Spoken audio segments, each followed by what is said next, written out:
15 menit ya, paling lama. Silakan. Baik, baik. Terima kasih Bapak Endri. Assalamualaikum warahmatullahi wabarakatuh.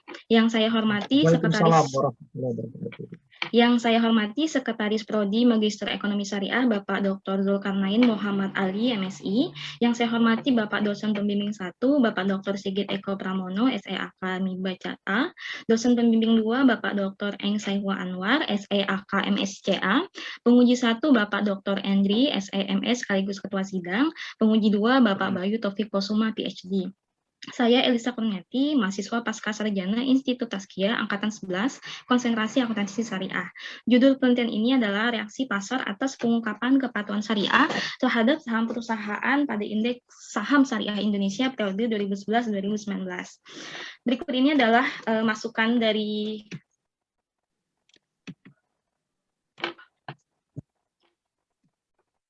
berikut ini adalah masukan dari penguji pada seminar proposal di bulan Maret lalu. Insya Allah sudah di follow up dan penjelasan lebih lanjut akan dijelaskan pada sesi tanya jawab.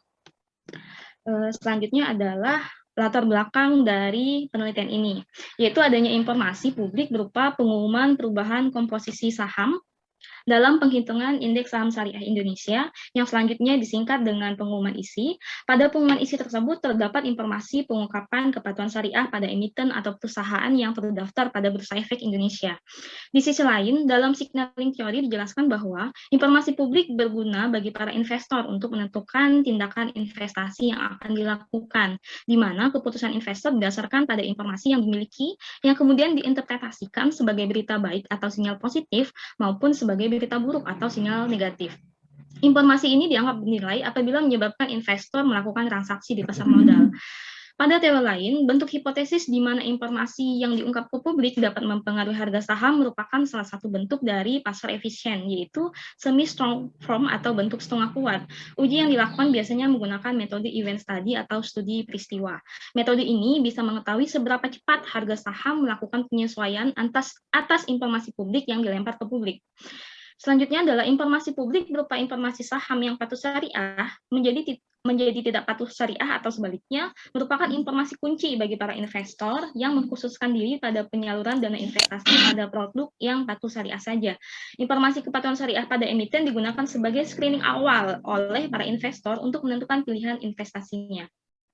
Di sisi lain, adanya peningkatan juga investor saham syariah dengan rasio peningkatan sebesar 1.298% dari tahun 2015 ke 2019 cukup menunjukkan bahwa terdapat minat yang tinggi terhadap saham syariah, sehingga besar kemungkinan akan terjadi reaksi pasar terhadap informasi kepatuhan syariah ini. Pada pengumuman isi sendiri yang dikeluarkan sebanyak 2 kali dalam 1 tahun tidak hanya berisi informasi emiten atau perusahaan yang tidak patuh syariah, namun kita juga bisa mengetahui bahwa terdapat emiten atau perusahaan yang secara konsisten dan tidak konsisten menerapkan kepatuhan syariah. Jenis data seperti ini belum pernah diteliti pada penelitian-penelitian kepatuhan syariah yang telah ada. Sehingga berdasarkan latar belakang tersebut, dibentuklah beberapa rumusan masalah, yaitu bagaimana reaksi pasar atas pengungkapan kepatuhan syariah terhadap perusahaan yang dinyatakan 1. Patuh syariah, 2. Tidak patuh syariah, 3. Konsisten patuh syariah, dan keempat, inkonsisten patuh syariah. Tujuan dari penelitian ini adalah untuk mengetahui reaksi pasar terhadap keempat kategori perusahaan yang telah disebutkan tadi. Batasan penelitian dalam penelitian ini yaitu pertama adalah abnormal return digunakan sebagai alat ukur untuk mengetahui reaksi pasar atas pengungkapan kepatuhan syariah terhadap harga saham.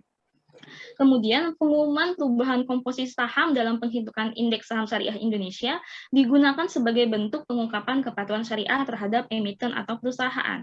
Jadi, peneliti tidak melakukan pengungkapan kepatuhan syariah tersendiri, namun mengambil hasil dari pengungkapan kepatuhan syariah yang telah dilakukan oleh pemegang kebijakan terkait. Dalam hal ini melalui pengumuman indeks saham syariah Indonesia. Yang ketiga adalah objek dalam penelitian ini adalah nilai closing price saham. Hipotesis yang selanjutnya adalah hipotesis dalam penelitian ini ada 4, yaitu terdapat reaksi pasar yang positif terhadap saham perusahaan yang dinyatakan patuh syariah. Yang kedua adalah terdapat reaksi pasar yang positif, yang negatif terhadap saham perusahaan yang dinyatakan tidak patuh syariah. Kemudian terdapat reaksi pasar yang positif atas pengungkapan kepatuhan syariah terhadap perusahaan yang konsisten patuh syariah. Dan yang keempat, terdapat reaksi pasar yang negatif atas pengungkapan kepatuhan syariah terhadap perusahaan yang inkonsisten patuh syariah. Selanjutnya adalah definisi operasional variabel dalam penelitian ini, yaitu terdiri dari variabel independennya adalah pengungkapan kepatuhan syariah, dan variabel dependennya adalah harga saham atau closing price. Selanjutnya adalah tahapan pada event study atau studi peristiwa. Yang pertama, menentukan peristiwa. Dalam penelitian ini menggunakan pengumuman perubahan komposisi saham dalam penghitungan isi atau pengumuman isi. Yang kedua, menentukan rentang periode estimasi dan jendela peristiwa. T-70 hingga T-21 atau 70 hari hingga 21 hari sebelum pengumuman isi merupakan periode estimasi. Sedangkan T-5 hingga T+5 atau 5 hari setelah 5 hari sebelum hingga 5 hari setelah pengumuman isi merupakan jendela peristiwa.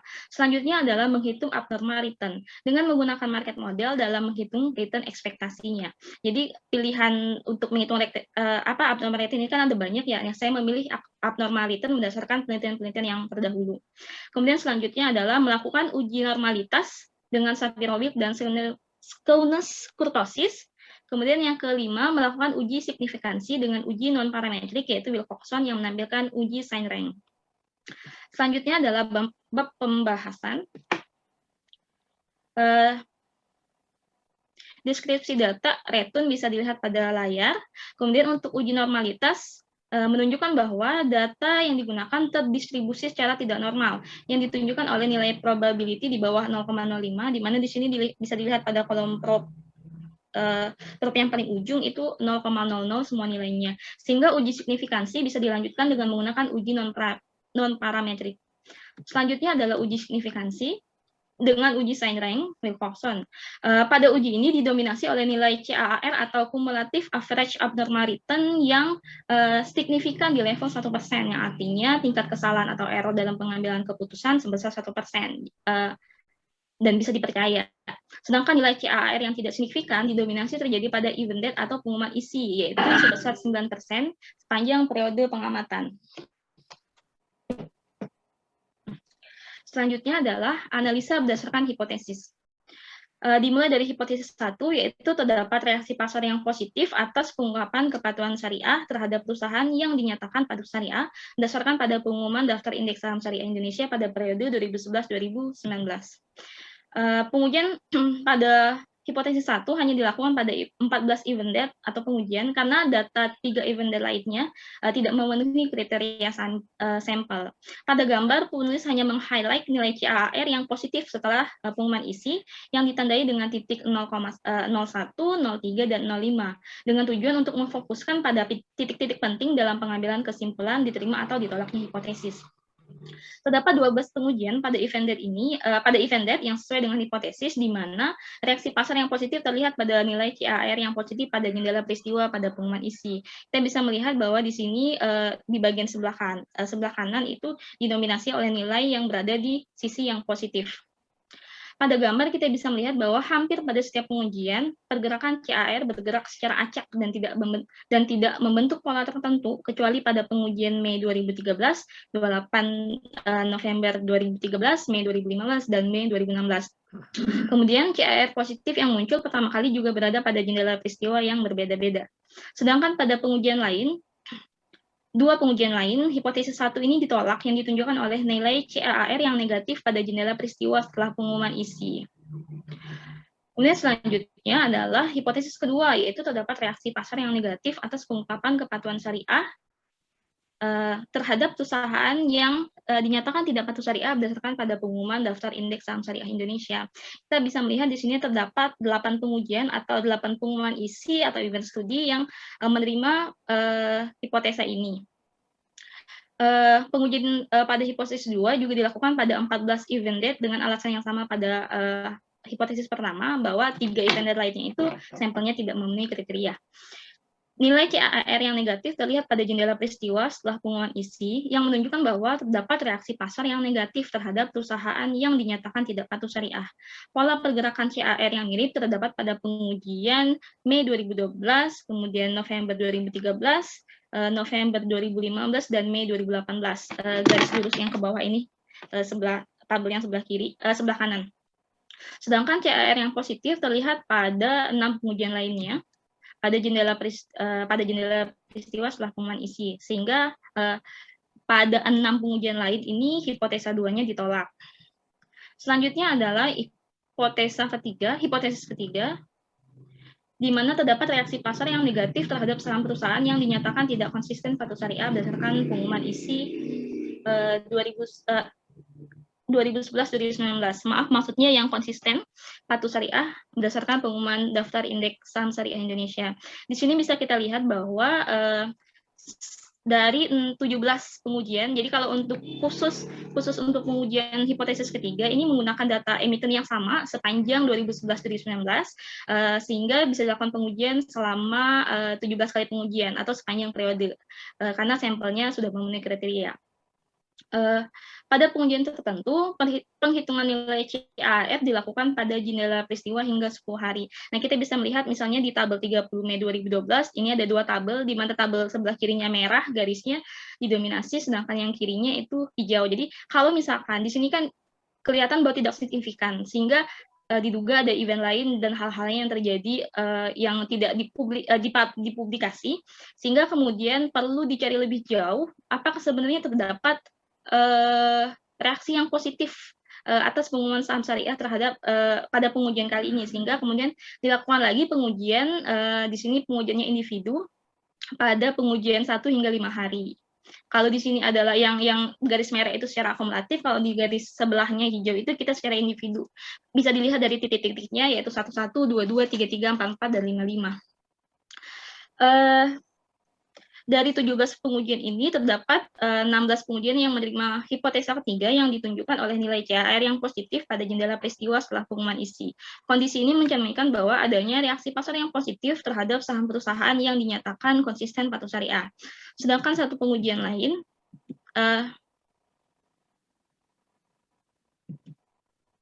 sedangkan pada pengujian lain 7 Juni 2011 ini hipotesa ditolak bahwa sepanjang jendela peristiwa setelah pengumuman isi tidak ditemukan abnormal yang positif, dan kemudian saya coba hitung sampai 10 hari ke depan juga tidak ditemukan abnormalitas yang positif atau CAR yang positif. Yang terakhir adalah hipotesa keempat, yaitu terdapat reaksi pasar yang negatif atas pengungkapan kepatuhan syariah terhadap perusahaan yang inkonsisten patuh syariah berdasarkan pada pengumuman daftar indeks saham syariah Indonesia periode 2011-2019. Data sampelnya juga sama dengan bukan sama, kriterianya mirip dengan pada hipotesa ketiga, yaitu emiten yang sama sepanjang 2011-2019 dengan pengujian sebanyak 17 kali atau 17 kali pengumuman isi atau 17 event date. 13 pengujian menerima hipotesa keempat yang ditunjukkan oleh nilai CAR yang negatif pada jendela peristiwa setelah pengumuman isi, yang artinya terdapat reaksi pasar yang negatif terhadap saham perusahaan yang inkonsisten patuh syariah. Sedangkan pada 4 pengujian lain menolak hipotesa keempat yang ditunjukkan oleh nilai CAR yang positif pada jendela peristiwa setelah pengumuman isi. Pada beberapa pengujian, nilai CAR ini disebabkan oleh komposisi dari status kepatuhan syariah emiten dan perusahaan. Misalkan pada 28 November yang menolak hipotesa keempat, nilai CAR positif ini diduga terjadi karena 67% dari data sampel emiten ini dinyatakan patuh syariah. Kan kalau inkonsisten itu memang benar, sempat diberi masukan juga dari Pak Andri sama Pak Andri di seminar proposal sebelumnya. Apakah pada data ini ada sampel yang dia masuk ke dalam kategori patuh syariah dan tidak patuh syariah? Memang iya. Jadi tapi saya tetap coba untuk merunning datanya dan mencari tahu bagaimana detailnya sebenarnya.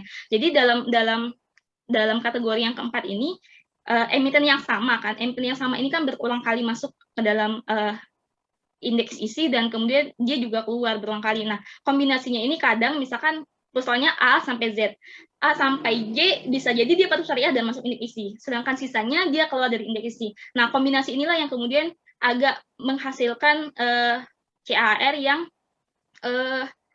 yang beragam dan tidak bisa tertebak apakah seperti apa nanti jadinya. Kemudian walaupun sebenarnya pada pengujian lain komposisi status kepatuhan syariah emiten ini tidak menjamin nilai CAR yang menyesuaikan. Misal pada pengujian terakhir itu di 27 Mei 2019 jumlah di mana 70% dari saham itu didominasi oleh emiten yang tidak patuh syariah sebenarnya, namun tetap menghasilkan nilai CAR yang positif. Kemudian akhirnya itulah yang terjadi untuk kategori hipotesa yang keempat. Kemudian di sini jumlah hipotesa yang paling banyak diterima, hipotesis yang paling banyak diterima adalah hipotesis ketiga, yaitu sebesar 90%. 94%, sedangkan 6% sisanya ditolak, yaitu pada pengujian 1 Juni 2011. Kondisi ini terjadi karena adanya dugaan bahwa adanya tindakan antisipasi lebih awal oleh investor. Dimana kan tadi kita rujukannya adalah kalau ada informasi, investor itu langsung bereaksi. Nah, jadi di sini adanya dugaan ini diperkuat dengan rentang waktu yang berdekatan antara peluncuran indeks dan review kepatuhan syariah pada indeks untuk indeks isi ini untuk pertama kalinya. Jadi baru diluncurkan sebulan lalu, bulan depannya dia melakukan review. Otomatis kan pasti sahamnya nggak jauh beda. Nah, sehingga pengujian yang dilakukan menampilkan abnormal return yang negatif karena harga saham sudah menuju titik keseimbangan baru. Selanjutnya adalah hipotesa yang satu, hipotesa 1 yaitu 86% diterima dan 14% ditolak, yaitu terdapat reaksi pasar yang positif atas pengungkapan kepatuhan syariah terhadap saham perusahaan yang dinyatakan patuh syariah. Sedangkan yang ditolak ini kan ada 14% ya, atau sekitar 2 pengujian atau 2 kali pengumuman isi, yaitu pada pengujian Mei 2012 dan Mei 2018. Pada Mei 2012 itu nilai CAR tidak signifikan, sehingga adanya dugaan ada event lain berupa corporate action atau lain sebagainya yang bersifat privat atau tidak dipublikasi yang mungkin terjadi. Sedangkan pada Mei 2018 adanya dugaan krisis 10 tahunan yang mungkin terjadi yang menyebabkan investor menjual saham yang dimiliki. Selanjutnya adalah hipotesis keempat. Hipotesis keempat ini diterimanya 76%, sedangkan 24%-nya ditolak. Kondisi ini terjadi karena ada data sampel yang digunakan adalah emiten yang sama sepanjang pengujian seperti yang saya jelaskan tadi, di mana pada setiap pengumuman isi diuji, emiten atau perusahaan tersebut tidak selalu patuh syariah dan tidak selalu tidak patuh syariah, sehingga nilai CAR juga beragam. Sedangkan yang terakhir adalah hipotesa kedua, yaitu diterimanya hanya sebesar 57%, sedangkan 43%-nya ditolak, di mana H2 diterima, di mana jumlah ditolak 43% ditolak ini mengisyaratkan bahwa masih adanya pembelian, diduga masih adanya pembelian saham-saham yang tidak patuh syariah, yang menguatkan dugaan bahwa saham patuh syariah ini sebenarnya belum berada pada produk substitusi atas saham-saham yang tidak patuh syariah pada mayoritas investor di pasar modal. Kemudian kesimpulan, hipotesis 1 diterima sebesar 86% atau 12 dari 14 pengujian. Masuknya perusahaan ke dalam indeks saham syariah Indonesia dianggap sebagai sinyal positif oleh para investor, terutama bagi investor retail dan manajer investasi yang memang mengkhususkan diri atau hanya fokus untuk menyalurkan dananya pada produk yang memenuhi aspek syariah saja. Sinyal positif ini kemudian disikapi dengan melakukan pembelian atas saham-saham patuh syariah tersebut, sehingga menghasilkan abnormal return yang positif. Kemudian hipotesis kedua diterima sebesar 57% atau 8 dari 14 pengujian. Dikeluarkannya perusahaan dari indeks saham syariah Indonesia dianggap sebagai sinyal negatif oleh para investor, terutama bagi investor retail dan manajer investasi yang mengkhususkan diri atau hanya fokus untuk menyalurkan dananya pada produk yang memenuhi aspek syariah saja. Bagi para manajer investasi yang dibebani amanah untuk hanya menyalurkan dana investasi pada produk syariah saja, menjual saham-saham yang sudah tidak lagi patuh syariah itu adalah sebuah kewajiban dan keharusan. Biasanya dikasih waktunya 10 hari. Makanya penelitian ini tuh kalau misalnya nggak ketemu di 5 hari, saya akan coba cari sampai ke 10 hari. Sehingga sinyal negatif ini kemudian disikapi oleh para investor tertentu dengan melakukan penjualan atas saham-saham tidak patuh syariah tersebut yang menyebabkan abnormal return yang negatif. Kemudian hipotesis ketiga diterima sebesar 94%, 16 dari 17 pengujian. Perusahaan yang konsisten patuh syariah dipandang lebih efisien oleh para investor retail dan manajer investasi, di mana perusahaan yang konsisten memenuhi aspek kepatuhan syariah ini memudahkan para investor sehingga tidak perlu berulang kali melakukan penjualan ketika sahamnya tidak patuh syariah dan melakukan pembelian kembali ketika saham itu patuh syariah. Sehingga ketika sebuah emiten atau perusahaan secara terus-menerus tetap berada pada indeks syariah, ini dianggap sebagai sinyal positif. Sinyal positif inilah yang kemudian disikapi dengan meningkatnya pembelian terhadap saham-saham perusahaan yang konsisten memenuhi aspek kepatuhan syariah yang menyebabkan abnormal return-nya pun menjadi positif. Sedangkan hipotesis keempat diterima sebesar 76% atau 13 dari 17 pengujian, di mana saham perusahaan inkonsisten patuh syariah lebih membutuhkan kerja ekstra dari para investor atau emiten atau perusahaan yang keluar masuk indeks saham syariah Indonesia ini membuat investor harus menjual saham-saham yang tidak patuh syariah pada periode pengumuman ISI. Sehingga keadaan ini dianggap sebagai sinyal negatif oleh para investor yang kemudian disikapi dengan melakukan penjualan atas saham atau perusahaan yang inkonsisten patuh syariah tadi. Hasil penelitian ini menunjukkan bahwa pengungkapan kepatuhan syariah memiliki nilai informasi yang sangat penting sebenarnya bagi para investor di dunia pasar modal, khususnya bagi para investor yang mengkhususkan diri menyalurkan investasi pada produk yang sesuai syariah saja. Implikasi penelitian ini adalah bagi pemerintah dengan hasil penelitian ini dapat baik. Ya. Demikian, terima kasih waktunya. Saya kembalikan kepada Ketua Sidang, Bapak